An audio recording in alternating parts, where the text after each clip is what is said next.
नमस्कार साथियों। मैं हूं दिनेश उपाध्याय। साथियों, हमने पिछली क्लास में डिस्कस किया है महात्मा गांधी के सामाजिक विचारों को। उसकी पहली क्लास में हमने डिस्कस किया है महात्मा गांधी के राजनीतिक विचारों को।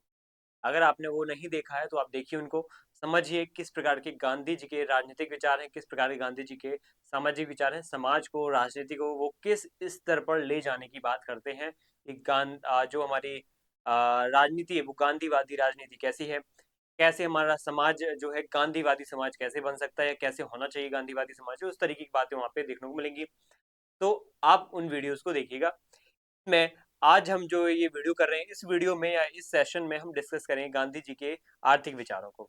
गांधी जी के आर्थिक विचार यानी अर्थव्यवस्था को लेकर के वो क्या सोचते थे, गांधी जी के उत्पादन यानी औद्योगिकरण में क्या अलग अलग जो है विचार थे, गांधी जी किस प्रकार की जो है आर्थिक गतिविधियों को महत्व देते थे, उनको हम डिस्कस करेंगे। क्योंकि दायरा क्या है, बहुत बड़ा होता है। गांधी जी के जो वैचारिक जो सिद्धांत है या फिर उनके अलग अलग जो दर्शन है, उनके अलग अलग जो सिद्धांत है, विचार हैं, वो हर एक आयाम में कोई ना कोई स्तर पे उनके द्वारा प्रतिपादित किए गए हैं।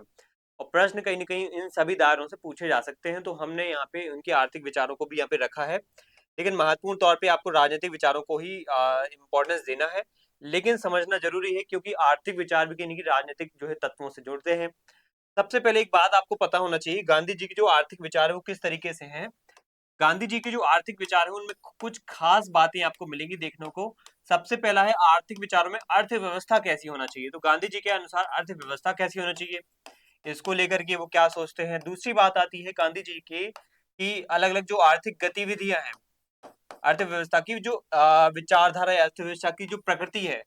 पहले हम देखेंगे गांधी जी के अनुसार अर्थव्यवस्था की प्रकृति क्या होती है, फिर जो अलग अलग आर्थिक गतिविधियां होती हैं उनकी गतिविधियों में, उन गतिविधियों में उन गतिविधियों का हमें क्या उनका नेचर देखने को मिलता है, उन गतिविधियों का स्वरूप क्या होगा। ठीक है, गतिविधियों का स्वरूप हमें समझना पड़ेगा। ठीक है, उसके बाद हम समझेंगे राजनीतिक गतिविधि, ये आर्थिक गतिविधियों के बाद उत्पादन का स्वरूप। ठीक है, उत्पादन का स्वरूप कैसा होना चाहिए, उत्पादन का स्वरूप, इन सब बातों को हमें यहाँ पे देखना पड़ेगा।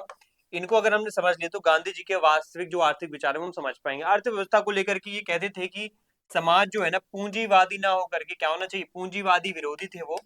पूंजीवादी विरोधी, जो आधुनिक पूंजीवादी व्यवस्था है, आधुनिक पूंजीवादी व्यवस्था, इसके विरोधी होने के बाद वो किस प्रकार के हैं, एक मानवता आधारित या मानव केंद्रित मानव केंद्रित समाजवादी है। वो कैसे हैं, मानव केंद्रित समाजवादी भी हैं। ठीक है, मानव केंद्रित समाजवादी। अच्छा, मानव केंद्रित समाजवादी है वो, लेकिन एक बात और है, वो व्यक्तिवादी भी है। क्या है वो, व्यक्तिवादी। हमने पिछली क्लास में देखो बताया था आप लोगों को व्यक्तिवादी है, लेकिन व्यक्तिवादी का कॉन्टेक्स्ट यहाँ पे क्या है, व्यक्ति के मूल्यों पर। व्यक्तिवादी का मतलब ये नहीं कि व्यक्ति को उपभोक्तावादी संस्कृति की तरफ ले जाना है, व्यक्ति को उपभोक्तावादी बनाना है, उसको भौतिकवादी बनाना है, ये विचार नहीं उनके। व्यक्तिवादी होने का यहाँ पे जो कॉन्टेक्स्ट है वो है नैतिक होना, व्यक्ति की नैतिकता पर बल देना, व्यक्ति के सद्गुणों पर बल देना। जो नैतिक होगा व्यक्ति तो क्या होगा, वो बहुत ही अच्छा आदर्श नागरिक होगा। और ऐसे में वो मानव केंद्रित साम्यवादी व्यवस्था, समाजवादी व्यवस्था की बात करेगा, मानव को केंद्र में रख करके विकास की जो है गतिविधियां अपनाएगा। ठीक है, ये व्यवस्था होगी। आर्थिक गतिविधियां कैसी होनी चाहिए, आर्थिक गतिविधियां होना चाहिए जो सतत विकास वाली आधार, सतत विकास आधारित होना चाहिए, सतत विकास। ठीक है, सस्टेनेबल डेवलपमेंट। अब सतत विकास कैसे होता है, आत्मनिर्भरता वाला होता है, आत्मनिर्भरता होता है, प्रकृति के संरक्षण को लेकर की बातें होती हैं, प्रकृति संरक्षण आधारित होता है, प्रकृति को कोई नुकसान नहीं पहुंचाते हैं। ठीक है, प्रकृति संरक्षण यानी हमें संसाधनों का उतना ही उपयोग करना चाहिए जितना हमें क्या है आवश्यकता है, और संसाधनों का उतना ही उपयोग करना चाहिए जितनी की क्या है हमारी इस समाज की, इस वर्ग की, इस पीढ़ी की आवश्यकताएं हैं, और आगे आने वाली पीढ़ियों के लिए भी वो संसाधन सुरक्षित रहें। गांधी जी कहते थे ना कि ये कहीं ना कहीं हमारी जो दैनिक दिनचर्या, दैनिक जो है क्या कहते हैं, हमारी जो नीड है, आवश्यकता है, ठीक है, उसको पूरी करने की जो क्षमता है वो पृथ्वी में या प्रकृति में है, लेकिन इंसान के लालच को पूरा करने की जो क्षमता है वो प्रकृति में नहीं है। ये हमने कोटेशन कई बार पढ़ा है कि इंसान की जो हर एक इच्छा है, हर एक आवश्यकता हमारी पृथ्वी, हमारी प्रकृति पूरी कर सकती है, लेकिन जब ये इच्छाएं, जब ये आवश्यकताएं लालच में बदल जाती हैं, तो लालच को पूर्ति करने में कहीं ना कहीं हमारी पृथ्वी या हमारी प्रकृति कहीं ना कहीं जो है कैपेबल नहीं है, योग्य नहीं है, या फिर इसमें जो है सशक्त नहीं है। ठीक है, तो ये चीज हमें पता होना चाहिए। तो आर्थिक गतिविधियां कैसी होनी चाहिए? सतत विकास, आत्मनिर्भरता और प्रकृति संरक्षण को केंद्र में रख करके होना चाहिए। उत्पादन का स्वरूप कैसा होना चाहिए? उत्पादन का स्वरूप कैसा होना चाहिए? उत्पादन का स्वरूप होना चाहिए यहाँ पे जो है गांव या कुटीर उद्योगों में उत्पादन की बात करते हैं या ग्रामीण अर्थव्यवस्था की बात करते हैं, तो उत्पादन का जो स्वरूप है वो ग्रामीण अर्थव्यवस्था पर आधारित होना चाहिए। ठीक है, ग्रामीण अर्थव्यवस्था पर आधारित उत्पादन की बात करते हैं। ठीक है, तो ग्रामीण अर्थव्यवस्था, कुटीर उद्योगों की बात इन्होंने की है। ओवरऑल हमने गांधी जी के आर्थिक विचार समझे, लेकिन वहां पे हमें कुछ बातें बिल्कुल स्ट्रेट फॉरवर्ड वो कहते हैं, उनकी कुछ बातें में स्ट्रेट फॉरवर्ड देखने को मिलती हैं। वो बिल्कुल ही पूंजीवादी व्यवस्था के कहीं ना कहीं सपोर्टर नहीं थे। हमेशा वो एडम स्मिथ और मार्क्स के जो एक्सट्रीम लेवल के विचार हैं, एडम स्मिथ हद से ज्यादा पूंजीवादी है, कार्ल मार्क्स हद से ज्यादा साम्यवादी है, हद से ज्यादा वो कहीं ना कहीं वर्ग संघर्ष की बात करके साम्यवाद को लाना चाहते हैं, चाहे वो यहाँ पे मानव केंद्रित हो या ना हो, इंसान की यहाँ पे इंपॉर्टेंस हो या ना हो, प्रकृति की इंपॉर्टेंस हो या ना हो, यहाँ पे वो क्या करते हैं, यहाँ पे हद से ज्यादा धन और उत्पादन पर केंद्रित रहते हैं। तो धन और उत्पादन पर केंद्रित रखते हैं। तो यहाँ पे गांधी जी नैतिकता को केंद्र में रख करके और मानव कल्याण को केंद्र में रख करके क्या कहते हैं कि हर एक चीज को हमें क्या करना चाहिए, केंद्र में नैतिकता, प्रकृति संरक्षण, मानव कल्याण को केंद्र में रखना चाहिए कि आखिर जो चीज करे रहे हैं, करी जा रहे हैं, वो कहीं ना कहीं मानव के लिए भले के लिए है कि नहीं है। करे तो जा रहे हैं, क्या प्रकृति का नुकसान हो रहा है क्या उसमें? मत करो उसको। मानव का कल्याण हो रहा है कि नहीं हो रहा है? नहीं हो रहा है, मत करो उसको। नैतिकता आधारित है क्या? नहीं है, तो मत करो उसको। ये है। अब यहाँ पे हम कहेंगे एडम स्मिथ तो कार्ल मार्क्स, धन उत्पादन को बढ़ाओ, जितना हो सके बढ़ाओ, प्रकृति बर्बाद हो रही हो, मानव कल्याण हो रहा हो कि नहीं हो रहा हो, फर्क नहीं पड़ता, व्यक्ति आधारित जो व्यवस्था है वो बन रही है कि नहीं बन रही है, मानव केंद्रित व्यवस्था बन रही है कि नहीं बन रही, कोई फर्क नहीं पड़ता। तो इस तरीके से वो क्या कहते हैं, बातें करते हैं। वो साफ कहते हैं कि अर्थशास्त्र जो होता है वो नैतिक मूल्यों की अनदेखी करता है, वह अमानवीय भी है और पापपूर्ण भी है। अर्थशास्त्र क्या है? अमानवीय है, पापपूर्ण है और बहुत सारी कई सारी कुरीतियों से भरा हुआ है। ठीक है, गांधी जी यहाँ पे न्यासिता के सिद्धांत को लेकर क्या कहते हैं? अब धीरे से न्यासिता को और पढ़ते हैं। गांधी जी के हम विचार समझ गए हैं कि वो उनके विचार किस तरीके के हैं। एडम स्मिथ के खिलाफ है वो, मार्क्स के समाजवाद के खिलाफ है और एडम स्मिथ के पूंजीवाद के खिलाफ है। ना तो पूरी तरीके से पूंजीवादी है, ना पूरी तरीके से समाजवादी है, जो कि मार्क्स का है। वो अलग तरीके के समाजवादी है। कैसे है वो? मानव केंद्रित, प्रकृति केंद्रित समाजवादी है वो, एक प्रकार से संतुलित समाजवादी, समन्वित समाजवादी है। वर्ग संघर्ष, हिंसा आधारित समाजवादी नहीं है वो, भौतिकता आधारित समाजवादी नहीं है वो। ठीक है, तो ये हमने डिस्कस कर लिया है यहाँ पे। अब हमें डिस्कस यहाँ पे क्या करना है, गांधी जी के यहाँ पे अलग अलग जो सिद्धांत है न्यासिता को लेकर के, उनको हम डिस्कस कर लेते हैं। ठीक है, न्यासिता को लेकर के वो क्या कहते हैं, इसको हम समझते हैं। अब न्यासिता होता क्या है, न्यासिता होता क्या है, इसको हम समझेंगे।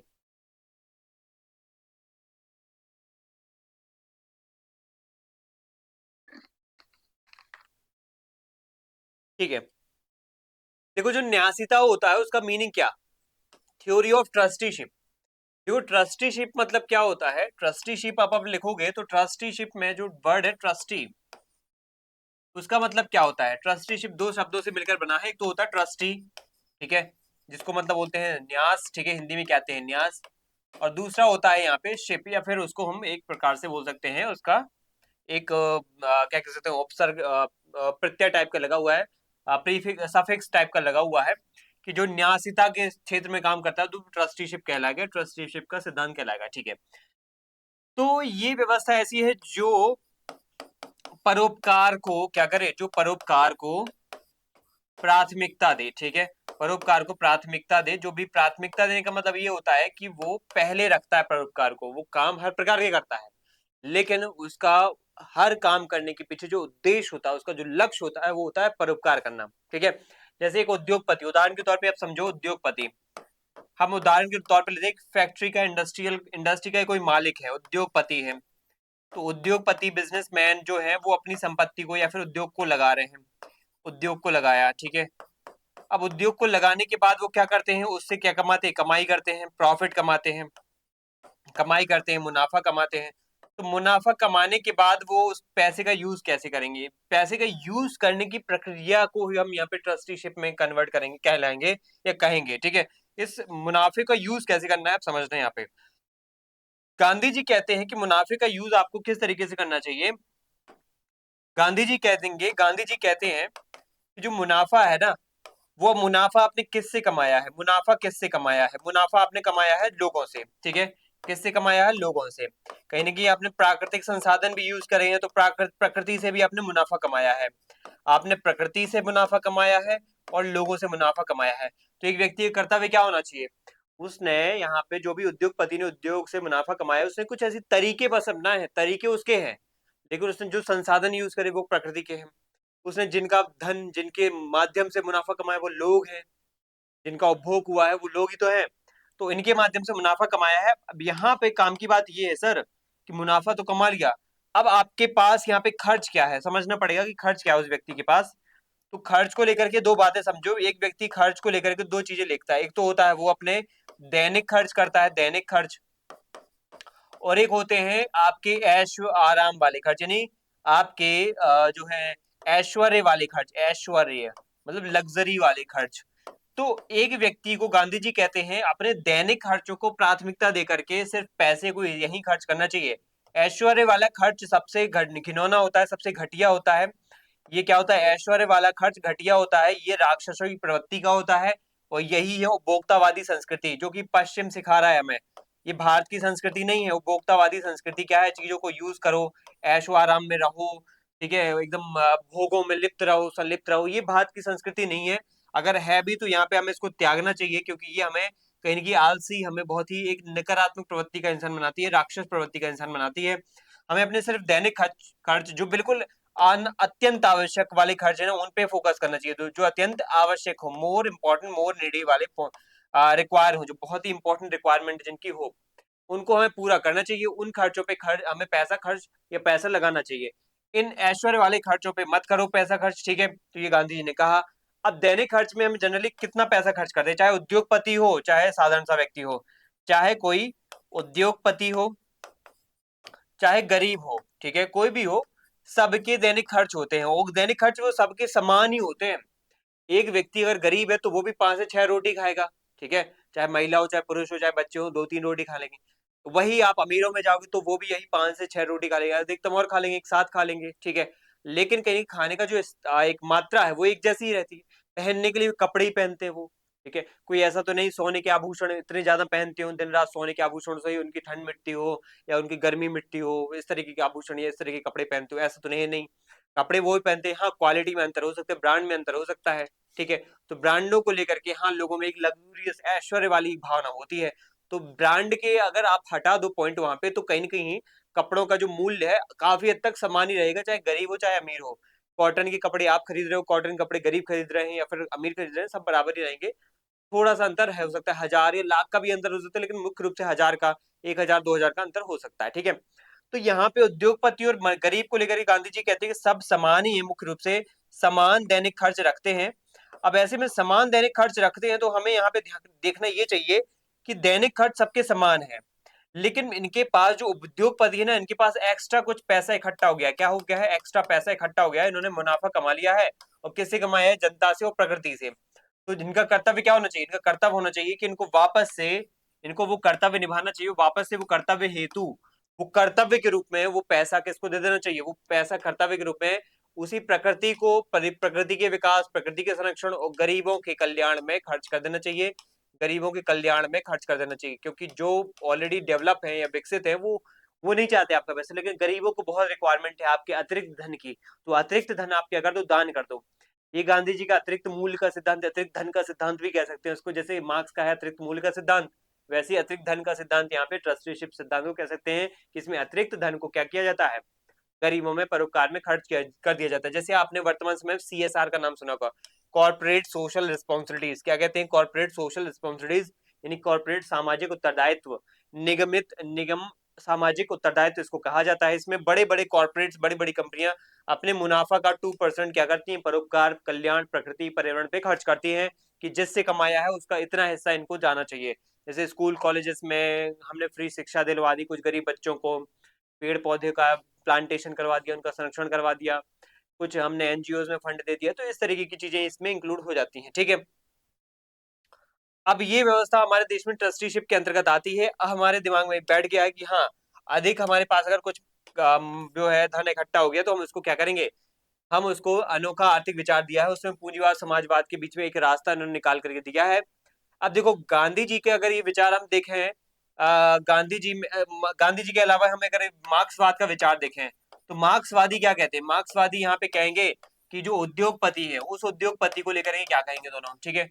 उद्योगपति को लेकर के मार्क्सवादी कहेंगे उसकी संपत्ति छीन लो, क्या करेंगे, संपत्ति पूरी की पूरी छीन लो, पूरी की छीन लो, उसका खत्म कर दो उसको, ठीक है, उसको मार डालो, उससे संघर्ष करो, संपत्ति छीनो, संघर्ष करो, ठीक है, ये काम बोलने की बात करते हो। फिर पूरी संपत्ति छीन करके क्या करो, कब्जा कर लो। जबकि यहाँ पे पूंजीवादी क्या कहेंगे, पूंजीवादी कहेंगे उस उद्योगपति को भी जितना मुनाफा कमाना है कमाने दो, कोई रोक टोक नहीं होगी, कमाना है चाहे जैसे कमाना है, चाहे जो टैक्टिक्स यूज करना है, जो किसी को धोखेबाजी से कमाना है तो वो भी कर सकता है, फर्क नहीं पड़ता। तो ये कहीं ना कहीं क्या है, संपत्ति छीनने की बात करेंगे, संघर्ष की बात करेंगे। मार्क्सवादी ये मतलब विरोधी है, मार्क्सवादी क्या है, उद्योगपतियों के विरोधी हैं, उद्योगपति आधारित व्यवस्था के विरोधी हैं। जबकि पूरे समर्थक कौन है, पूंजीवादी हैं, ये समर्थक हैं, ये कहीं ना कहीं उन पर उनको बल देने की बात करते हैं, उनको सपोर्ट देने की बात करते हैं। गांधी जी कैसे, गांधी जी संतुलित अवस्था में, गांधी जी कहेंगे ना उनकी संपत्ति छीनो और ना उनको इतने अधिकार दे दो कि वो पूरे के पूरे जो है समाज, पूरी व्यवस्था पूरे के पूरे लोगों पर कहीं ना कहीं हावी हो जाए, उनका शोषण कर डाले। तो पूरे पूंजीवादी भी नहीं गांधी जी और पूरे समाजवादी, वो बीच का रास्ता अपनाते हैं। और वो यहाँ पे संपत्ति का मालिक कोई व्यक्ति को नहीं कहते हैं बल्कि ईश्वर को बोलते हैं। और ईश्वर के माध्यम से कमाई गई जो संपत्ति होती है उस पर लोगों के पास क्या होना चाहिए, उनको खर्च होना चाहिए परोपकार में। गांधी जी कहते हैं कि व्यक्ति को, अमीर व्यक्ति को अपनी संपत्ति का स्वामी नहीं बल्कि एक ट्रस्टी होना चाहिए। वो अपने आप को बस उसका कुछ समय का रक्षक समझे कि रक्षा करने के लिए उसको ये मौका मिला है, अपनी जरूरतों को वो जितना रखना चाहिए रख लेगा, उतना ही लेना चाहिए उसको जितनी जरूरतें पूरी हो जाए, और वो बाकी धन उसको समाज के कल्याण में खर्च कर देना चाहिए। इसका उद्देश्य क्या था उनका, कि अमीर और गरीबों के बीच में खाई जो है ना, और कहीं ना कहीं जो खाई बनी है वो खाई हमें कैसे दूर करना है। तो मार्क्सवादी कहते हैं इसको हिंसा से दूर करो, इसको वर्ग संघर्ष से दूर करो। गांधी जी कहते हैं नहीं, वर्ग संघर्ष नहीं करना है, शांति से प्यार से उनसे बात करना है और उनके हृदय परिवर्तन का वेट करना है। वो हृदय परिवर्तन जैसी होगा तो वो खर्च कहाँ कर देंगे, वो जनता के कल्याण में खर्च कर देंगे। तो ये व्यवस्था गांधी जी बात करते हैं, ठीक है। तो आपको बात समझ में आ गई होगी। अब आगे बढ़ते हैं, हम गांधी जी के इस ट्रस्टीशिप सिद्धांत को डिटेल में थोड़ा सा समझेंगे, क्या कहने की कोशिश करते हैं। जो उनकी सत्य के प्रयोग वाली किताब है उसमें क्या लिखा हुआ है इसको लेकर के समझना है इसको। The Gandhian principle of trusteeship is closely related to the social responsibility of businesses। Businesses की एक सोशल रिस्पॉन्सिबिलिटी बनती है कि उनको अपना एक सामाजिक जिम्मेदारी के रूप में इस पैसे, इस बिजनेस से कमाए गए मुनाफे को खर्च करना चाहिए। According to the Gandhian concept of trusteeship, all businesses firms must like be a trust. सभी बिजनेसेस फर्म्स को एक ट्रस्ट के रूप में काम करना चाहिए। ट्रस्ट मतलब होता है कि जो भी आपने एक्स्ट्रा पैसा कमाया है, जो भी आपने मुनाफा कमाया है, उसको वापस से उसी समाज में, उसी जनता में, उसी लोगों में बांट दो जिनसे आपने कमाया है, ठीक है। तो ये बात यहाँ पे होती है। All assets of the firm must be held by a trust. जो भी पैसे, जो भी धन, जो भी मुनाफा इस बिजनेस का होता है उसको एक ट्रस्ट के रूप में यहाँ पे रखना चाहिए। And must be used for the welfare of the social, और समाज के कल्याण में इसको करना चाहिए use. The firm must keep only a small part of its profit. और उस फर्म को, जो भी ट्रस्ट के रूप में वो बिजनेस काम कर रहा है, वो ट्रस्ट के रूप में अगर काम कर रहा है तो उसको एक स्मॉल अमाउंट ऑफ अपना जो पैसा है वो अपने पास रखना चाहिए। और बाकी the honourable livelihood of its owners, और वो इसलिए रखना चाहिए क्योंकि अपने ओनर्स का जो लाइवलीहुड यानी आजीविका चलती रहे, दैनिक खर्च उसके चलते रहे। द रिमेनिंग मतलब बचा हुआ part, remaining part of the profit must be distributed equitable to all sections of the society. बाकी बचे हुए ईच एंड एवरी पार्ट्स को आपको खर्च कर देना चाहिए सोसाइटी पर ही, ये कहा गया है यहाँ पे महात्मा गांधी के द्वारा। कितने अच्छे विचार है यहाँ पे, कि अगर आपको संघर्ष भी नहीं करवाना है और यहाँ पे उद्योगपतियों को भी बढ़ावा देना है कि कहीं ना कहीं वो भी अपना बिजनेस वहां पे बंद न कर दें, वरना हमारे देश की अर्थव्यवस्था ही ठप पड़ जाएगी, उत्पादन होना ही बंद हो जाएगा। और वो भी चलता रहे, एक तरफ हमारे गरीब भी, उनका भी कल्याण हो सके। तो यहाँ पे ट्रस्टीशिप जैसी व्यवस्था कितनी कारगर हो सकती है ये हमें समझ में आया। अब बात करते हैं स्वदेशी की। ऑलरेडी हम स्वदेशी की बातें वैसे कर चुके हैं। स्वदेशी मतलब क्या, स्वदेशी मतलब हम जब अपनी स्वदेश की चीजों का यूज करते हैं, अपने स्वदेश में बनी हुई वस्तुओं का महत्व देते हैं। स्वदेशी मतलब ये नहीं होता है कि बस देश में जो चीजें हैं उनका देश में यूज कर लिया। स्वदेशी मतलब ये कि देश के लोगों के द्वारा बनाई गई चीजें, देश के अंदर बनी हुई चीजें, और देश के संसाधनों के माध्यम से बनी हुई चीजें, और देश के संसाधनों के माध्यम से बनी हुई चीजों का जो पूरा का पूरा मुनाफा है वो देश के लोगों तक पहुंचे, तो वो यहाँ पे क्या कहलाएगा, क्या वो कहलाएगा यहाँ पे स्वदेशी। अब हो क्या रहा है, ईस्ट इंडिया कंपनी जैसी, वो आज के समय में भी कंपनियां क्या कर रही हैं, जापान की, अमेरिका की, ब्रिटेन जैसी कंपनियां भारत में आकर के भारत के लोगों से काम करवाएंगी, भारत के लोगों का संसाधन यूज करेंगी, भारत के प्राकृतिक संसाधन का यूज करेंगे और भारत के लोगों से ही काम करवा देंगे, भारत में ही उत्पादन करवाएंगी और पूरा प्रॉफिट कहाँ ले जाएंगे, विदेशों में ले जाएंगे। यही तो हो रहा है। हम लोग जनरली समझते हैं भारत में उत्पादन हो रहा है, भारत के लोग कर रहे हैं, भारत का संसाधन यूज हो रहा है, लेकिन पूरा प्रॉफिट कहाँ जा रहा है, विदेशों में जा रहा है। तो ये चीज भी नहीं होना चाहिए। तो देशी का मतलब देश में ही सब कुछ कंज्यूम हो, देश में उत्पादन हो, देश के संसाधन हो, देश के प्राकृतिक संसाधन हो, देश के मानव संसाधन हो, देश की जमीन पे वो संसाधन का उत्पादन हो, ठीक है, या फिर जो अलग अलग प्रोडक्ट बन रहे हैं वो देश में ही बने, उत्पादन हो उनका, उनके द्वारा कमाया गया मुनाफा भी देश के लोगों को ही मिले। ये होता है स्वदेश। गांधी जी कहते हैं कि विदेशी वस्तु का बहिष्कार नहीं होता है स्वदेशी, बल्कि एक सकारात्मक आर्थिक धर्म होता है कि अपने परिवेश, अपने पास के परिवेश की बनी वस्तुओं का उपयोग करना और दूर से आने वाली वस्तुओं को त्याग करना। खास तौर पे यहाँ पे कोशिश ये करना कि हमारे सामान को यहाँ पे हम पहली प्रायोरिटी दें, हमारे लोगों के द्वारा बनाई गई चीजों पर प्रायोरिटी दें, हमारे लोगों के द्वारा बनाई गई फैक्ट्रियों में बनी हुई चीजों को प्रायोरिटी दें, हमारे देश के लोगों के द्वारा यहाँ पे बनी हुई चीजों का मुनाफा भी उन लोगों तक ही पहुंचे, ये भी कोशिश करें हम। यदि हम अपने पड़ोसी यानी स्थानीय बुनकर कारीगर का सामान खरीदेंगे तो उसका घर चलेगा, इससे गांव का पैसा गांव में ही रहेगा। मतलब ये बात है, गांव का पैसा गांव, तो राज्य का पैसा राज्य, राज्य का पैसा राज्य, देश का पैसा देश में रहेगा। तो देश की अर्थव्यवस्था ही तो मजबूत होगी, देश की जीडीपी में ही तो बढ़ोतरी होगी। कोई बाहर की कंपनी हमारे देश से बिलियंस ऑफ डॉलर्स कमा के ले जाएगी, लेके जाएगी, तो किसको मुनाफा, किसकी जीडीपी बढ़ेगी। कहीं ना कहीं जीडीपी का एक जो इम्पैक्ट वो कहीं ना कहीं दूसरे देशों पर भी तो इम्पैक्ट पड़ेगा, हमारे यहाँ से कमाएगा मुनाफा वो उस देश की जीडीपी भी तो बढ़ाएगा। तो समझने वाली बात ये है। एक और बात यहाँ पे गांधी जी बोलते हैं, ये तो मैं बता भी चुका हूँ वैसे। गांधी जी कहते हैं कि अगर जैसे गांव के व्यक्ति से ही आप पड़ोस के व्यक्ति, गांव बोल दो या पड़ोस के व्यक्ति से ही कोई सामान खरीदोगे तो आपका एक सौहार्द वाला भाव बनेगा, ठीक है। एक क्या बनेगा, सौहार्द वाला भाव, उसको आर्थिक रूप से मदद मिलेगी और जो भी कल के दिन आप भी उससे क्या कर पाओगे, अपनी आर्थिक गतिविधियां आप उससे बढ़ा पाओगे, ठीक है। तो हर एक व्यक्ति का बिजनेस धंधा जो है, बिजनेस है, व्यापार है, वो चलता रहेगा, कहीं ना कहीं बुनियादी स्तर पे चलता रहेगा। मन मुटाव क्या करते हैं, व्यापार को खत्म करते हैं। सहयोग, कहीं ना कहीं सौहार्द, समृद्धता कहीं ना कहीं इस व्यापार को बढ़ावा देती है। ये बातें हमें पता होना चाहिए। इसके बाद गांधी जी का यहाँ पे वैश्वीकरण को लेकर के थोड़ा विरोध है, ये बात आपसे एग्जाम में पूछी जा सकती है, गांधी जी वैश्वीकरण को लेकर ये क्या सोचते हैं। तो गांधी जी वैश्वीकरण का विरोध करते हैं, देखो ध्यान से, वैश्वीकरण का क्या कर रहे हैं, विरोध। वे अंधाधुंध अंतरराष्ट्रीय व्यापार के खिलाफ थे क्योंकि इससे स्थानीय उद्योग नष्ट हो जाते हैं।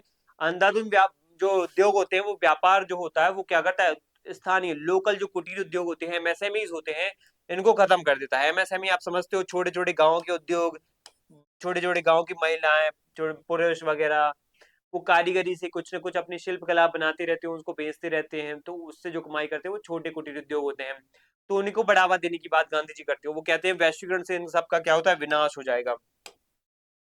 खादी और चरखा की बात तो देखो एग्जाम में वैसे तो नहीं आएंगे, आपको पता है। खादी के माध्यम से वो बोलते हैं कि केवल कपड़ा नहीं होता है बल्कि ये आर्थिक स्वतंत्रता का प्रतीक है, ये पूछा जा सकता है। खादी क्या है, आर्थिक स्वतंत्रता का प्रतीक है। और चरखा क्या है, चरखा उत्पादन के विकेंद्रीकरण के साधन था। विकेंद्रीकरण, उत्पादन का विकेंद्रीकरण को दर्शाता है। किसी बड़ी फैक्ट्री में नहीं बल्कि हर घर में कहीं ना कहीं घर कपड़े बनने चाहिए। कपड़े जनरली क्या थे उस टाइम पे, ब्रिटेन की कंपनियों से, फैक्ट्रियों से बन के आ रहे हैं, तो बड़े महंगे होते थे, वो बहुत ही ज्यादा क्या होते थे, हमारे देश के लोगों के लिए बहुत ही नुकसानदायक भी होते थे, क्योंकि यहाँ पे लोगों का जो है रोजगार जा रहा था और यहाँ की लोकल संस्कृति जो का पहनावा के लोकल लेकर के थी वो भी खत्म हो रही थी। एक एलिटिज्म बढ़ रहा था, अभिजनवादी व्यवस्था बढ़ रही थी, ठीक है। तो ऐसे में यहाँ पे एक चीज सामने आती है कि लोगों के पास क्या है, कुछ वर्ग के पास वो कोट पैंट टाई वाई पहनने के पैसे नहीं है, वो कुछ लोग यहाँ पे कोट पैंट पहन के टाई वाई पहन के वो एक तो अभिजनवादी संस्कृति को बढ़ावा दे रहे हैं, कोट टाई वाली सूट बूट वाली संस्कृति को बढ़ावा दे रहे हैं। तो देश में एक वर्ग जो है बहुत पिछड़ रहा है, एक वर्ग बहुत आगे बढ़ रहा है। तो हमें समानता लाना है, तो हमें कोशिश ये करना चाहिए कि हर एक वर्ग के पास एटलीस्ट पहनने को कपड़े हों। तो हर घर में चरखा चलना पड़ेगा, ठीक है, चलाना पड़ेगा, तो हर घर सशक्त होगा, पहनने को कपड़े होंगे, साथ में वो अपनी आर्थिक गतिविधियों को भी बढ़ा पाएगा, ठीक है। चरखा एक प्रकार से कह सकते हैं जनता के उत्पादन, प्रोडक्शन बाय मासेस का साधन था, ना कि भारी उत्पादन, मास प्रोडक्शन था। यह भारत जैसे विशाल जनसंख्या वाले देश में बेरोजगारी मिटाने का एकमात्र तरीका था, ठीक है। बेरोजगारी को खत्म करने का तरीका था, ये हमें पता होना चाहिए, ठीक है। अब शारीरिक श्रम यानी रोटी के लिए श्रम की बात आती, ब्रेड लेबर, ठीक है। ये विचार टॉल्स्टॉय और रस्किन ने दिया था, ये बात हमें पता होनी चाहिए। शारीरिक श्रम को लेकर के टॉल्स्टॉय भी बोलते हैं कि एक व्यक्ति का जो अगर जन्म हुआ है इस पृथ्वी पर, तो वो अपने काम खुद क्यों ना करे, आपका अगर जन्म हुआ है इस धरती पर, आप हो आज इस धरती पे, तो आप दूसरों से काम क्यों करवा रहे हो? आपके हाथ भी है। अगर आप दूसरों से काम करवा रहे हो तो ये दिखाता है कि आप एक शोषणकारी प्रवृत्ति को आप बढ़ावा दे रहे हो। आप आज भी वही दास प्रथा, आज भी वही गुलाम वाली प्रथा, आज भी वही सामंती सोच को रखते हो कि आप कहीं न कहीं बड़े हो, ताकतवर हो, पैसे कमाते हो, आप किसी को गुलाम भी रख सकते हो, किसी को घर में नौकर भी रख सकते हो। तो ये संस्कृति सही नहीं होती है। गांधी जी कहते हैं यहाँ पे टॉल्स्टॉय की बातों को, यहाँ पे रस्किन की बातों को आधार मानते हुए कि हर व्यक्ति को अपने भोजन के बराबर शारीरिक श्रम भी करना चाहिए, और चाहे कोई बुद्धिजीवी, डॉक्टर, वकील ही क्यों ना हो, अमीर ही क्यों ना हो, पसीने बहा कर कुछ ना कुछ उसको उत्पादन करते रहना चाहिए। उस श्रम की गरिमा, डिग्निटी ऑफ लेबर बढ़ती है। हर व्यक्ति अगर काम अपना खुद करेगा, खाना बनाने से लेकर के हर काम, झाड़ू पोछा, ठीक है, अपना जो भी दैनिक दिनचर्या वाले काम, पशुओं को चराने से लेकर के, घास काटने से लेकर के, ठीक है, और ये झाड़ू पोछा करना, खाना बनाना, इन सब के काम वो खुद करेगा ना, तो उसको एक अंडरस्टैंडिंग डेवलप होगी कि काम का महत्व कितना होता है। एक जो पसीना बहा करके जो डिग्निटी ऑफ लेबर पैदा होगी ना, कि ये श्रम जो है ना, इसकी गरिमा कितनी है, इसकी डिग्निटी कितनी है, वो कहीं ना कहीं लोगों में एक डेवलप होगी, विकसित होगी। ये चीज है। इसके बाद आता है गांधी जी का विचार मशीनीकरण, मशीनरी को लेकर के, औद्योगिकरण को लेकर के, views on machineries. Gandhi ji कहते हैं कि मशीन विरोध, जो मशीन है ना, वो ज्यादा इंपॉर्टेंट नहीं है, मशीन विरोधी थे गांधी जी। मशीनों का हद से ज्यादा यूज, या मशीनों का ज्यादा यूज, या फिर एक प्रकार से मशीनों का यूज करना ही बेकार है। ये करता क्या है पूरी तरीके से, ये जो है ना, मानव के अधिकारों का हनन करने वाला है। सबसे पहला तो रोजगार का अधिकार, दूसरा है मानव की जो बौद्धिक एक सोच है, उसको कहीं ना कहीं यहाँ पे कमतर समझना, और एक मशीन को ज्यादा इंपॉर्टेंस देना। मशीन को ज्यादा हम भरोसे में लेते हैं, विश्वास में लेते हैं, एक मानव को कम विश्वास में लेते हैं, तो क्या होगी, एक मानव दूसरे मानव पर भरोसा नहीं करेगा, तो मानव के बीच में जो गैप है, एक जो अंतराल है, वो और बढ़ेगा। एक समाज में अंतराल बढ़ेगा, तो समाज में अंतराल बढ़ेगा, तो मानव में एक जो है वो एक दूसरे को समझ विकसित करने की, जो एक साथ मिलकर के रहने की जो प्रवृत्ति है वो खत्म होगी। एक साथ मिलकर के रहने की जो प्रवृत्ति खत्म होगी, तो इससे क्या होगा, मनमुटाव बढ़ेगा, संघर्ष बढ़ेगा, बेमनस बढ़ेगा, मतभेद बढ़ेगा। ये चीज नहीं होना चाहिए। तो गांधी जी का जो बात है वो गहराई में, डेप्थ में है। मशीन बस ऊपर ऊपर से नहीं सोचना है कि बस रोजगार चला जाएगा। गांधी जी ये नहीं कहते कि रोजगार चला जाएगा, ये तो कहते ही है। इसके अलावा कहते हैं कि यहाँ पे मशीनों को ज्यादा महत्व देना मतलब ये होता है कि इंसानों को महत्व कम देना। इंसान को महत्व कम देना मतलब यहाँ पे कह रहे हैं कि आप दैनिक दिनचर्या में इंसान को महत्व नहीं दे रहे हो, तो आप दैनिक दिनचर्या में क्या कर रहे हो, उसको पीछे छोड़ रहे हो। मशीन को ज्यादा इंपॉर्टेंस दे रहे हो, वो पिछड़ रहा है, आर्थिक रूप से उसको कोई रोजगार नहीं मिल रहा है, वो मनमुटाव अलग से पैदा हो रहा है उसको आपके प्रति। तो ये नहीं होना चाहिए। इसलिए वो मशीनों के विरोधी थे, और इंसानों का काम छीन लेगा, ये भी है, और बेरोजगारी बढ़ाएगा, और साथ में एक वैमनस्य की भावना बढ़ाएगा। मानव और मानव में, ठीक है, मानव और मानव में क्या होगा, टकराव बढ़ेगा, ठीक है, मानव और मानव में टकराव बढ़ावा देगा ये मशीनों का उपयोग, ठीक है। ये हो गया। वे उन छोटी मशीनों के समर्थक थे, बट छोटी मशीनों के समर्थक थे जो इंसान की मेहनत को कम करें, लेकिन उन्हें बेरोजगार ना करें।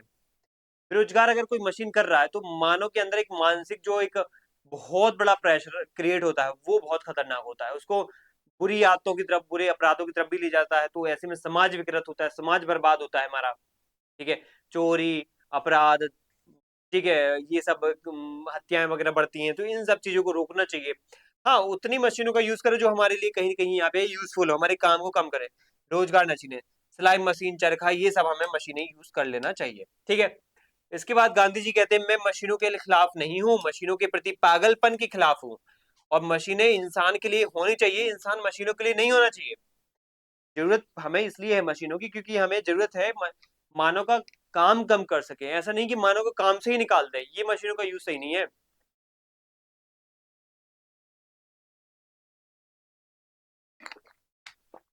ठीक है। इसके बाद गांधी जी बोलते हैं, आवश्यकता का न्यूनीकरण होना चाहिए। लोगों में क्या है, लोगों में बहुत ज्यादा इच्छाएं पैदा हो रही है, इच्छाएं हावी है, ठीक है। गांधी जी कह रहे हैं कि इच्छाएं बहुत है, तो हमारी पृथ्वी क्या कर सकती है, हमारी पृथ्वी या प्रकृति उनकी पूरी पूर्ति भी कर सकती है, प्रकृति या फिर पृथ्वी क्या कर सकती है, पूर्ति भी कर सकती है। पूर्ति क्या हो सकती है, संभव हो सकती है, बट लेकिन लेकिन पूर्ति संभव है किन की, इच्छाओं की, जो कैसी है, संतुलित है, ठीक है, संतुलित है। लेकिन लालच, ठीक है, जो इंसान की लालच है, लालच भरी आवश्यकताएं, असंतुलित या अनियमित, ठीक है, असंतुलित बोल दो या अनियमित बोल दो, ये जो इच्छाएं है ना, ये इनकी पूर्ति नहीं हो सकती है। लालच है, असंतुलित इच्छाएं हैं, ठीक है, इच्छाएं हैं, इनकी पूर्ति मानव कोई भी व्यक्ति पूरा नहीं कर सकता है, ठीक है, ये प्रकृति पूरा नहीं कर सकता है, प्रकृति पूरी नहीं कर सकती है, ना तो हमारी प्रकृति ना ही हमारी पृथ्वी इन इच्छाओं की पूर्ति करने में संभव है, ये पूर्ति करने में असंभव है, या असंभव है, या फिर कहीं ना कहीं यहाँ पे क्या है, पूरी तरीके से जो है पूर्ति करने में क्षमतावान नहीं है, ठीक है, क्षमताहीन है, ठीक है, तो पूरी करने में क्षमता ही नहीं, मतलब ऐसे में तो पूरी हम पृथ्वी को निचोड़ ही लेंगे, पूरी पृथ्वी का तो बर्बाद ही कर डालेंगे अगर हमने इस प्रकार की लालच भरी अपनी आवश्यकताओं को पूरा करने में लगे रहे, तो इसको हमें नियंत्रित करना चाहिए। तो गांधी जी ने यही तो बोला कि हमारी इच्छाएं, हमारी जो आवश्यकताएं है वो क्या होना चाहिए, उनका न्यूनीकरण होना चाहिए। इच्छाएं अनंत है, लेकिन गांधी जी का विचार कहीं ना कहीं यहाँ पे अलग था। वो कहते हैं कि यहाँ पे हमें अपरिग्रह यानी नॉन पोजेशन का सिद्धांत अपनाना चाहिए, कि मनुष्य को अपनी जरूरत कम करनी चाहिए, सादा जीवन जीना चाहिए, जिससे वही इच्छाएं क्या होंगी, नियंत्रित होंगी, जीवन, प्रकृति, पर्यावरण, पृथ्वी सब संरक्षित रहेगा। कहते हैं धरती के पास सबकी जरूरतें नीड को पूरा करने के लिए पर्याप्त संसाधन है, लेकिन किसी के लालच को यानी ग्रीड को पूरा करने के लिए क्या है, कोई उनके पास यहाँ पे व्यवस्था नहीं है। सतत विकास की बात कर रहे हैं वो एक प्रकार से, कि आप ग्रीड के चक्कर में सभी संसाधनों का यूज करोगे तो आगे आने वाली पीढ़ी का विनाश तय है, पक्का है। ग्राम स्वराज को लेकर के देखो क्या विचार है, ऑलरेडी हम ये राजनीतिक रूप से पढ़ चुके हैं। ग्राम स्वराज में वो ये कह रहे हैं कि हर एक ग्राम जो है स्वराज को प्राप्त हो, हर गांव क्या हो, गांव में एक स्वराज की व्यवस्था हो। स्वराज मतलब क्या, वहां पे वो आत्मनिर्भर हो जाए, वो हर काम में आत्मनिर्भर हो जाए। आत्मनिर्भर मतलब ये नहीं होता है सिर्फ आप राजनीति में आत्मनिर्भर हो जाओ, या घर में अपने घरेलू कामों में आत्मनिर्भर हो जाओ, आप समाज में आत्मनिर्भर हो जाओ, ठीक है, समाज में आर्थिक गतिविधियों में आत्मनिर्भर हो जाओ, राजनीतिक रूप से आत्मनिर्भर हो जाओ, हर एस्पेक्ट में राजनीतिक रूप से आत्मनिर्भर मतलब अपने गांव के फैसले गांव के लोग ही कर ले। आर्थिक आत्मनिर्भरता मतलब आर्थिक उत्पादन भी आप खुद ही करो। सामाजिक आत्मनिर्भरता मतलब ये है कि सामाजिक जो रीति रिवाज है, सामाजिक परंपराएं हैं, उनमें जो हस्तक्षेप है वो बाहरी लोगों का ना हो, विचारधारात्मक हो, संस्कृति की पर आधारित हो, पहनावा को लेकर के हो, खान पान को लेकर के हो, वो आपके ऊपर बाहरी प्रभाव ना पड़े, आपके खुद के जो पुराने जमाने के नियम कायदे परंपराएं हैं वो कहीं ना कहीं यहाँ पे महत्वपूर्ण है, क्योंकि वो आपकी वास्तविक व्यवस्था है, वो आपकी चली आ रही आदिकालीन परंपराएं हैं, वो आपको कहीं ना कहीं जो है सर्वोत्कृष्ट विकास की तरफ ले जाएंगी। हाँ, वो शोषणकारी परंपराएं नहीं होना चाहिए, रूढ़िवादी परंपराएं नहीं होना चाहिए, ठीक है, इस बात का ख्याल उन्होंने रखा है।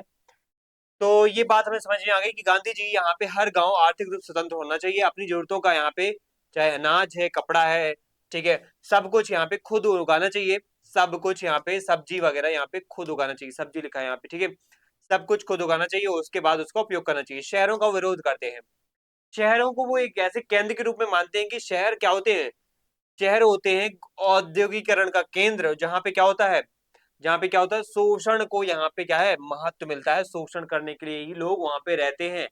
कैसे एक व्यक्ति से ज्यादा काम करवा ले, ज्यादा मुनाफा कमा डाले और उसको बर्बाद कर दे, मतलब उसका शोषण करने की कोई कसर नहीं छोड़ते हैं शहर। गांव ही होता है गणतंत्र, जहाँ एक्चुअल में एक गांव में ही एक इंसान की जो कीमत है, वैल्यू है, वो समझ में आती है। शहरों की लाखों की भीड़ में एक व्यक्ति की कीमत कोई नहीं है, गांव की हजार या सैकड़ों की भीड़ में हर व्यक्ति की कीमत पता चलती है। एक व्यक्ति गुजर जाता है ना गांव का, तो सब पूरे गांव के इकट्ठे लोग हो जाते हैं एक साथ। और शहर में मर जाए बगल का या पड़ोस का व्यक्ति भी तो भी फर्क नहीं पड़ता, हम तो सुबह काम पे जाएंगे, कोई काम वाम नहीं छोड़ता अपना व्यक्ति, क्योंकि काम पे जाएंगे तभी तो रोजगार आएगा। तो हर व्यक्ति शोषण करवा रहा है अपना, दूसरा का भी कर रहा है, शहर ये है। शहर में क्या है, हर व्यक्ति अपना भी शोषण करवा रहा है और दूसरों का भी शोषण कर रहा है, ये है शहर। तो शोषण करता और शोषण ठीक है, करता भी है और ग्राही भी है, शोषण ग्राही भी है और शोषण करता या प्रदाता भी है। अब एक प्रकार से गांधी जी और अन्य विचारधाराओं का हम एक तुलनात्मक अध्ययन करते हैं कि गांधी जी की विचारधारा सामाजिक सामाजिक संदर्भ में अलग कैसे हैं, अलग अलग विचारधाराओं से। तो हम पूंजीवाद को लेकर के, समाजवाद को लेकर के और गांधीवाद को लेकर के कुछ अंतर देखेंगे। गांधीवाद ये है, गांधी जी के विचार हैं यहाँ पे मिलेंगे कार्ल मार्क्स के विचार मेनली, और यहाँ पे मिलेंगे आपको पूंजीवादी यानी लॉक के या फिर एडम स्मिथ के विचार, ठीक है, एडम स्मिथ मिलेगा आपको यहाँ पे और लॉक के विचार। तो आप लॉक को, एडम स्मिथ को याद रखना यहाँ पे। सबसे पहले हम संपत्ति को देखेंगे, फिर उत्पादन को देखेंगे, फिर प्रेरणा को देखेंगे, परिवर्तन का साधन देखेंगे, फिर केंद्र देखेंगे। सबसे पहले संपत्ति का स्वामित्व के लेकर के हम बात करें तो पूंजीवाद निजी व्यक्ति को यहाँ पे संपत्ति का मालिक बताते हैं। समाजवादी राज्य और सरकार, राज्य के नियंत्रण की बात करते हैं, राज्य नियंत्रण की बात करते हैं, ठीक है, याद रखना, इसलिए सरकारी नियंत्रण ज्यादा होता है समाजवादी मार्क्सवाद में। ईश्वरीय समाज नियंत्रण, ट्रस्टीशिप, यहाँ पे ईश्वरीय समाज हिंदी में वाला मत याद रखना, ट्रस्टीशिप यानी कि आप न्यास का, यहाँ पे क्या होना चाहिए, न्यासिता होना चाहिए। एक व्यक्ति मालिक जरूर है लेकिन वो अपना मालिकाना हक मत जताए। गांधी जी अपना ये गांधीवादी सिद्धांत में संपत्ति के मालिक में ये कहते हैं कि एक व्यक्ति के पास संपत्ति है लेकिन वो अपने आप को मालिक अनुभव न कराए, मालिक फील मत करे, वो बस अपने आप को न्यास कहे, ट्रस्टी है वो, सिर्फ उससे ज्यादा कुछ नहीं है। सामने वाले को क्या करना पड़ेगा, अपनी संपत्ति देनी पड़ेगी कल्याण के लिए। उसके बाद उत्पादन का तरीके को लेकर के भारी मशीनें पूंजीवादी कहेंगे, भारी मशीनें समाजवादी भी कहेंगे, लेकिन जनता द्वारा उत्पादन करने की बात गांधी जी करेंगे। ये बात है तुम्हें सिखाना मेरा क्या है, परम उद्देश्य है। प्रेरणा को लेकर के गांधी जी, या माफ कीजिएगा यहाँ पे पूंजीवादी कहेंगे मुनाफा जरूर होना चाहिए। पूंजीवादी आर्थिक उत्पादन में सबसे ज्यादा क्या देखते हैं, मुनाफा देखते हैं, प्रॉफिट देखते हैं। सामाजिक न्याय देखते हैं कौन, समाजवादी। और गांधी जी क्या करते हैं, सेवा और नैतिकता का भाव देखते हैं, सेवा और नैतिकता होना चाहिए सबसे ज्यादा। एक व्यक्ति मोटिवेट कब अपने आप को फील करेगा, एक समाज, एक अर्थव्यवस्था मोटिवेट कब फील करेगी, पूंजीवादी कहेंगे जब प्रॉफिट होगा, समाजवादी कहेंगे जब सामाजिक न्याय होगा, सोशल जस्टिस होगा, मतलब शिक्षा समानता सभी को, स्वास्थ्य वगैरह सभी को मिल पाए। गांधी जी कहेंगे जब सभी जगह आदर्श नैतिकता मूल्य, ठीक है, ये सब आ जाएंगे, सेवा भाव आ जाएगा, तब जाकर के क्या होगा, मोटिवेशन आएगा। परिवर्तन का साधन क्या है, बाजार और प्रतिस्पर्धा परिवर्तन लाते हैं, खूनी क्रांति परिवर्तन लाती है। और गांधी जी कहते हैं परिवर्तन तो सिर्फ एक ही चीज से हो सकता है, हृदय परिवर्तन और सत्याग्रह से। तो एक कहीं ना कहीं यहाँ पे सिर्फ और सिर्फ परिवर्तन के लिए बात करते हैं, यहाँ पे बाजार प्रतिस्पर्धा लड़ो, प्रतियोगिता करो, और यहाँ पे वर्ग संघर्ष, खून बहा दो, यहाँ पे शांति, ठीक है, सद्भाव, हृदय परिवर्तन, ठीक है, बस वेट करो, ठीक है, इसकी बातें हो रही है। केंद्र में क्या रखा है गांधी, यहाँ पे पूंजीवाद ने तो शहर और फैक्ट्रियों को, यहाँ पे भी शहर और फैक्ट्रियों, गांधी जी ने यहाँ पे केंद्र में किसको रखा है, गांव और कुटीर उद्योगों को, ठीक है। इसके बाद बाकी और हम करेंगे, यहाँ पे थोड़े से और है, ठीक है। इसके बाद हम करेंगे गांधी जी और मार्क्स के बीच में तुलना, ठीक है, गांधी जी और मार्क्स के बीच में तुलना क्या है, या अंतर क्या है। तो साधन और साध्य को लेकर के आपको पता है गांधी जी दोनों की पवित्रता की बात करते हैं। साध्य तो पवित्र होना ही चाहिए, साधन भी आपका पवित्र होना चाहिए। अगर बबूल का आप यहाँ पे बीज बोगे तो आपको कांटे ही मिलेंगे, फूल नहीं मिलने वाले, फल नहीं मिलने वाले आपको। अगर कार्ल मार्क्स की बात करें तो साध्य ही साधन का औचित्य बताते हैं। अगर साध्य आपका ठीक है, लक्ष्य आपका ठीक है, तो साधन भी चलेगा या सही होगा। तो वो खूनी संघर्ष को यहाँ पे जरूर या साधन के रूप में लेते हैं, जो कि गांधी जी बिल्कुल खिलाफ है उसके। राज्य को लेकर गांधी जी के विचार क्या है, तो अदार्शनिक अराजकतावाद की तरफ बढ़ते हैं, यानी राज्य को खत्म करने की बात करते हैं, राज्य को समाप्त करने की बात करते हैं। लेकिन राज्य को पहले राम राज्य में बदलना पड़ेगा, राम राज्य में बदलना पड़ेगा, और फिर अराजकता लाना पड़ेगा। क्या लाना पड़ेगा, अराजकता लाना पड़ेगा, वो भी शांतिपूर्ण तरीके से। लेकिन यहाँ पे ये भी राज्य या अराजकता लाने की बात करेंगे, लेकिन कैसे करेंगे, ये करेंगे संघर्ष के माध्यम से। और गांधी जी कैसे करेंगे, ये करेंगे यहाँ पे शांतिपूर्ण नैतिकता आधारित करेंगे। संपत्ति को लेकर गांधी जी क्या सोचते हैं, न्यासिता की बात करते हैं, आपको पता है। और ये राष्ट्रीयकरण की बात करेंगे, नहीं, राज्य के नियंत्रण में होना चाहिए संपत्ति, राज्य नियंत्रण में। संपत्ति में प्राइवेट लोगों का कोई अधिकार नहीं होना चाहिए, उनकी संपत्ति खत्म कर दो, छीन लो उनकी संपत्ति, ये करता है मार्क्स। धर्म को लेकर के गांधी जी कहते हैं धर्म राजनीति में धर्म नैतिकता होना चाहिए, अनिवार्य है। लेकिन यहाँ पे आपको अगर बिना राजनीति के धर्म करोगे तो ये मृत्यु जाल बन जाएगी, ये लाइन याद रखना। बिना धर्म के राजनीति मृत्यु जाल के समान है। ये किसने ने कहा है, किसका स्टेटमेंट है, तो ये गांधी जी का स्टेटमेंट है, ठीक है। कंफ्यूज कर सकता है आपको, इसलिए याद रखना। धर्म की इंपॉर्टेंस बताई और धर्म को यहाँ पे नैतिकता आधारित बताया है। इसके बाद धर्म जनता के लिए अफीम की बात, ओपियम की बात इन्होंने बोली है, और ये खत्म करना चाहिए। वर्ग संघर्ष को लेकर गांधी जी यहाँ पे रोकते हैं कि यहाँ पे वर्ग संघर्ष नहीं होना चाहिए, वर्ग सहयोग होना चाहिए। पूंजीपति अगर ज्यादा धनवान है तो उनकी संपत्ति छीनना जरूरी नहीं है, उनको और मजदूर को दुश्मन नहीं समझना चाहिए, पूरक है एक दूसरे के, पंच निर्णय की से यहाँ पे सुलझाना चाहिए, विवाद यहाँ पे सुलझाने चाहिए। और गांधी जी ने यही बोला है कि जब शहर आधारित व्यवस्था होती है ना, तभी ज्यादा शोषण होता है। जब गांव आधारित कुटीर उद्योग आधारित व्यवस्था होती है तो वहां पे कोई संघर्ष नहीं होता है, ना अमीर और गरीब वर्ग जैसा कोई खाई नहीं होती है, बुर्जुआ और सहारा वर्ग की कोई खाई नहीं होती है, सब समान होते हैं। तो गांव आधारित अगर कुटीर उद्योग आधारित व्यवस्था को अपना लेंगे ना, तो ये व्यवस्था जो है समाजवाद आधारित, सही समाजवाद आधारित व्यवस्था बन जाएगी, और यही साम्यवाद समानता पर ले जाएगा, ठीक है। तो ये गांधी जी बोलते हैं कि इस वर्ग संघर्ष गांव में नहीं होता है, वर्ग संघर्ष कहाँ होता है, शहरों में ही होता है, क्योंकि शहरों में लोग एक दूसरे का क्या करते हैं, शोषण करते हैं, शोषण। ठीक है, शहरों में नहीं होता, शहरों में होता है, गांव में नहीं होता। ये बात कहीं ना कहीं गांधी जी मानते थे। तो ये कहते थे, देखो, कार्ल मार्क्स कहते थे कि जिस देश में औद्योगिक क्रांति हो जाती है वहीं पर साम्यवाद आ सकता है। कैसे? वर्ग संघर्ष के माध्यम से। जब बुर्जुआ वर्ग के खिलाफ सर्वहारा वर्ग लड़ेगा तभी कहीं ना कहीं साम्यवादी व्यवस्था आ सकती है। तो गांधी जी के, मतलब माफ कीजिए, मार्क्स क्या कह रहा है कि यहाँ पे इंडस्ट्रियलाइजेशन यानी औद्योगिकरण होना चाहिए, शहरीकरण होना चाहिए, तभी वर्ग संघर्ष होगा। वर्ग संघर्ष के बाद ही साम्यवादी व्यवस्था आ पाएगी। तो ये कार्ल मार्क्स एक प्रकार से शहरीकरण को बढ़ावा दे रहा है। कह रहा है फिर शोषण होगा, वो शोषण को भी बढ़ावा दे रहा है कि शोषण के बिना फिर संघर्ष कैसे होगा। लोगों को फील ही नहीं होगा कि हाँ उनको शोषण हो रहा है, तो वो संघर्ष क्यों करेंगे? सीधी सी बात है। तो उसका मेन मोटिव क्या है? संघर्ष होना जरूरी है। उसमें वो रास्ते क्या हो, शहरीकरण करना पड़े, औद्योगिकरण करना पड़े, प्रदूषण फैलाना पड़े, हमें चाहे हिंसा करना पड़े, शोषण करना पड़े, तो फर्क नहीं पड़ता। वर्ग संघर्ष उसका अंतिम उद्देश्य है। ठीक है, तो ये यहाँ पे जरूरी बात बताई है। और गरीब और यहाँ पे अमीर के बीच में सुलह नहीं हो सकती, इस तरह की बातें हुए। और मजदूरों को क्रांति करनी चाहिए बोला गया है। अब यहाँ पे एक और बात पढ़ेंगे गांधी जी और टैगोर के बीच में, जो कि आपसे पूछी जाती है कि उनके बीच में कुछ बहसें हुई थी। वो राष्ट्रवाद को लेकर के क्या बहस है? ज्यादातर देखो चीजों को लेकर के समान है, वो ज्यादातर चीजों को लेकर के समान है उनके विचार। कुछ जो असमान है वो मैं बताता हूँ, दो तीन पॉइंट। बाकी सभी आप समान उनको मानना, लेकिन वो दो तीन बातें जो बार बार एग्जाम में पूछी गई हैं या पूछे जाने की संभावना है, तो वो सुन लो। पहली बात, हम समानता की करेंगे तो दोनों मानवतावादी हैं और भारतीय आजादी चाहते थे, स्वराज चाहते थे दोनों। ठीक है, तो स्वराज को लेकर के दोनों क्या है? समान है। ठीक है, दूसरी बात अगर हम करें विरोधाभास, डिस एग्रीमेंट अगर जो है वो है राष्ट्रवाद को लेकर के। ठीक है, टैगोर राष्ट्रवाद, नेशनलिज्म को संकीर्ण और स्वार्थी मानते थे। राष्ट्रवाद की विचारधारा को बोलते हैं कि संकीर्ण होता है राष्ट्रवाद। राष्ट्रवाद कोई अपने आप में कोई राष्ट्र प्रेम जैसा कुछ नहीं होता है, बस एक स्वार्थ पूर्ति करने का एक तरीका है। गांधी जी क्या कहेंगे कि राष्ट्रवाद क्या है? एक अंतरराष्ट्रीयता की सीढ़ी है। अगर आपको अंतरराष्ट्रीय यानी विश्व कल्याण, विश्व बंधुत्व तक जाना है ऊपर, तो आपको विश्व कल्याण तक जाना है, तो आपको क्या करना पड़ेगा? पहले देश में कल्याण लाना पड़ेगा, वो है राष्ट्रवाद से ही आएगा। और राष्ट्रवाद ही राष्ट्र प्रेम करना सिखाता है एक व्यक्ति को। ये बात आपको पता होना चाहिए। ठीक है, फिर उसके बाद बहिष्कार को लेकर के 1920 में विदेशी कपड़ों की होली जलाने को लेकर के निष्ठुर बर्बादीवादी बात किसने कही थी? टैगोर ने कही थी। पूछ सकता है कि टैगोर जो है ये निष्ठुर बर्बादी का पॉइंट किसके द्वारा कहा गया? असहयोग आंदोलन के तौर पे, जब हमने 1920 में विदेशी कपड़ों को जलाया था, तो ये टैगोर जी ने कहा था। गांधी जी ने कहा कि गरीबों के लिए कपड़े नहीं है, ये उनकी गुलामी की जंजीरें हैं।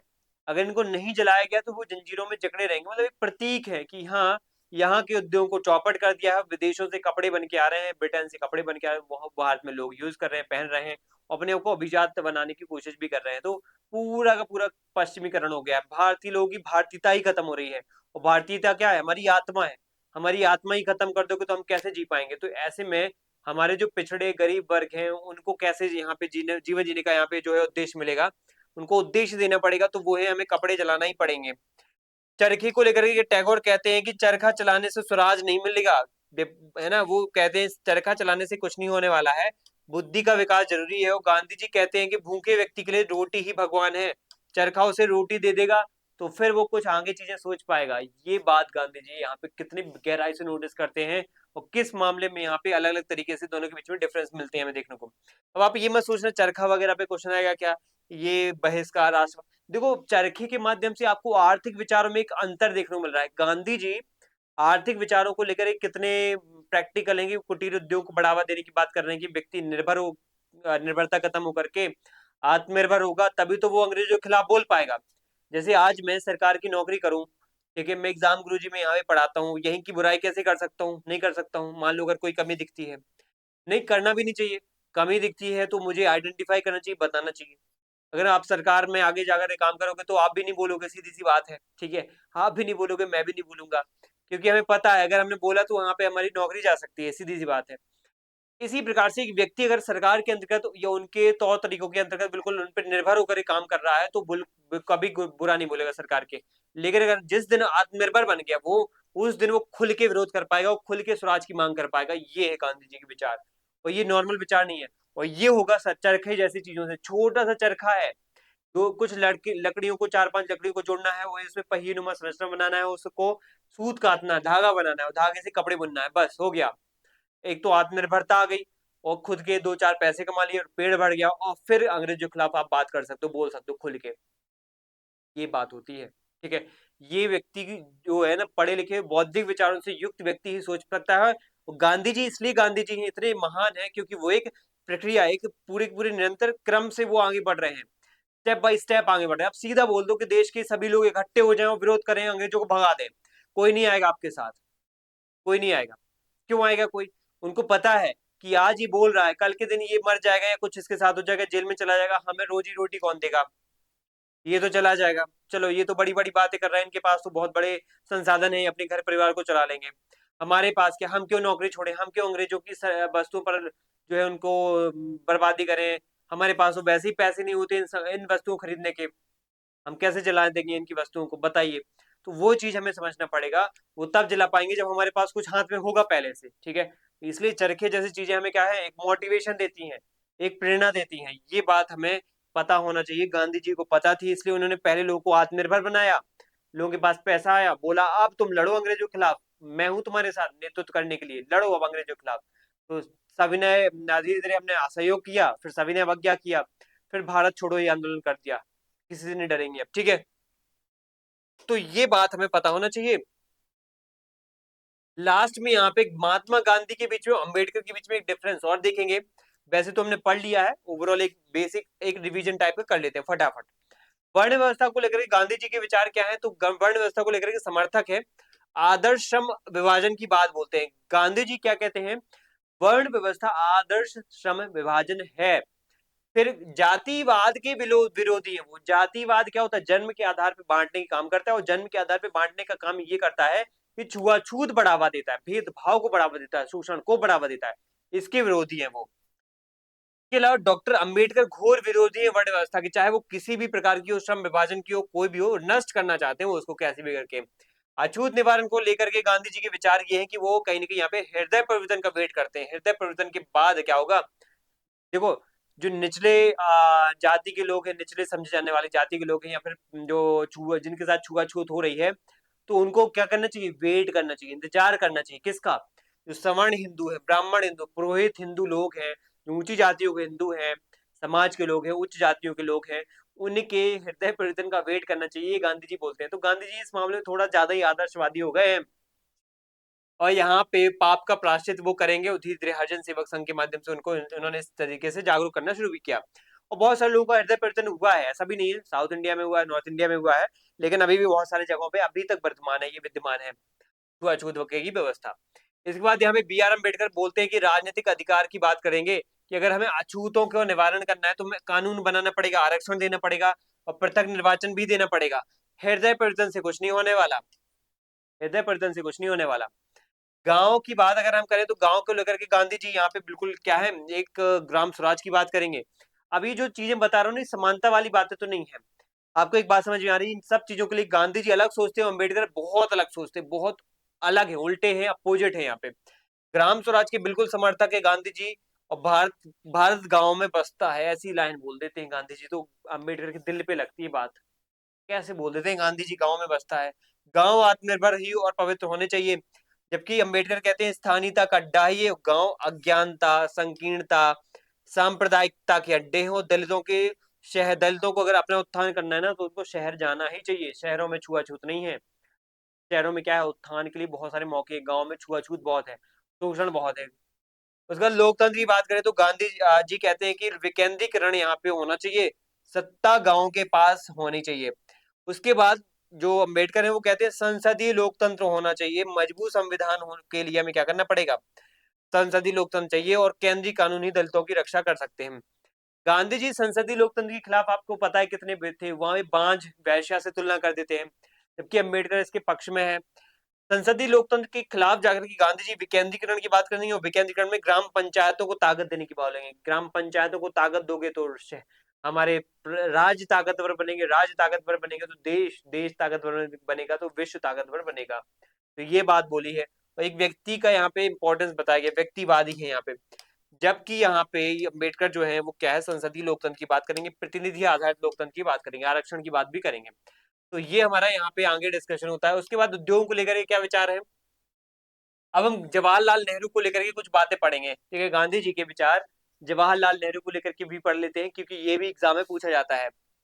गांधी जी कुटीर उद्योग को लेकर के यहाँ पे बात करते हैं, जबकि यहाँ पे भारी उद्योग की बात कौन करेगा, जवाहरलाल नेहरू करेंगे। ये सबकी सब क्या है, असमानताएं हैं, ठीक है, असमानताएं हैं जो अलग अलग विचारों, अलग अलग हम यहाँ पे लोगों के साथ कर रहे हैं। किसकी किसकी असमानता कर रहे हैं यहाँ पे, गांधी जी की असमानताएं, ठीक है, या भिन्नताएं उनकी जो अलग लोगों के साथ है, विचारकों के साथ जो अलग अलग भिन्नताएं हैं वो हम यहाँ पे डिस्कस कर रहे हैं। गांधी जी यहाँ पे हथकरघा उद्योग, कुटीर उद्योग, कॉटेज इंडस्ट्री, भारी मशीनों का विरोध करते हैं और छोटे उद्योगों की बात करते हैं। छोटे छोटे उद्योग होना चाहिए, हाथों से काम होना चाहिए। जबकि भारी उद्योग, हैवी इंडस्ट्री, बांध, स्टील प्लांट, मशीनीकरण, ये सब का काम आपको पता है कि ये नेहरू जी ने करवाया था। पहली और दूसरी पंचवर्षीय, खासतौर पर दूसरी पंचवर्षीय योजना से देश के बड़े बड़े हैवी इंडस्ट्रीज का निर्माण हुआ। स्टील प्लांट, भेल, बड़े बड़े डैम बने, जो कहीं ना कहीं आगे क्या करते हैं, मशीनीकरण को, उद्योगीकरण को बढ़ावा देते हैं। आधुनिकीकरण को गांधी जी कहते हैं पश्चिमी सभ्यता के विरोधी हैं, और सादा जीवन और देश के भारतीय भारतीय देसी जीवन को बढ़ावा देने की बात करते हैं। भारतीय देसी जीवन, देसी मतलब जो गांव में जीवन जीते हैं ना, अपने काम खुद करो, पशुओं को भी पालो घर में। आप दूध लेते हो किसी बाहर से, क्यों लेते हो, आपको घर में पशु पालना चाहिए, उसकी सेवा करना चाहिए, आपको पुण्य भी मिलेगा और साथ में आप कहीं ना कहीं अच्छा जो है खान पान भी आपका हो जाएगा। तो इस तरह की बातें करते हैं गांधी जी। खुद एक बकरी पालते थे, उसका दूध निकालते थे वो, ठीक है, इस तरीके की अप्रोच उनकी होती थी। आधुनिक विज्ञान और तकनीकी प्रबल समर्थक थे ये नेहरू जी हैं। गांधी जी राज्य की भूमिका को लेकर न्यूनतम राज्य की बात करते हैं। गांधी जी यहाँ, नेहरू जी यहाँ पे मजबूत केंद्र सरकार, योजना आयोग, प्लानिंग कमीशन की बात करेंगे। तो ये न्यूनतम राज्य और विकेंद्रीकरण, यानी सब में शक्तियों को बंटवारा कर दो, शक्तियां बांट दो। लेकिन ये कहते हैं नहीं, शक्ति बिल्कुल एक जगह केंद्र में इकट्ठी रहेगी। दृष्टिकोण को लेकर ये नीचे से ऊपर की ओर, बॉटम टू टॉप अप्रोच की बात करते हैं कि नीचे आप देखो कि प्रॉब्लम क्या है, लोगों को आखिर चाहिए क्या, नीचे जाकर देखो, लोगों को बात पास जाके भेज, देखो उनके गांव जाओ, उनके घर तक जाओ, फिर उसके बाद क्या करो, प्लान बनाओ, योजना बनाओ। लेकिन नेहरू कहते हैं, नेहरू की अप्रोच क्या रहती है, ट्रिकल डाउन थ्योरी या फिर bottom, top to bottom approach, यानी ऊपर जो फैसला ले लिया है वही सही है, क्योंकि जनता ज्यादा जानती नहीं है उनके लिए अच्छा क्या है बुरा क्या है। जनता को विवेकशील नहीं मानते थे नेहरू जी, और यहाँ पे top to bottom approach use करते हैं। तो ये यहाँ पे हमारा क्या है, आर्थिक विचारों के लिए डिस्कशन यहाँ पे होता है।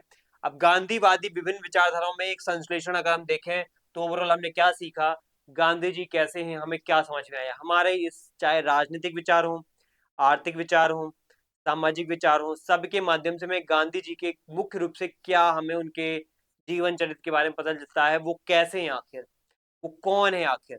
वो है एक व्यक्तिवादी, क्या है वो, एक व्यक्तिवादी, इंडिविजुअलिस्टिक है, क्योंकि उन्होंने हमेशा से व्यक्ति को, मानव को केंद्र में रख करके योजनाओं के निर्माण की बात की है।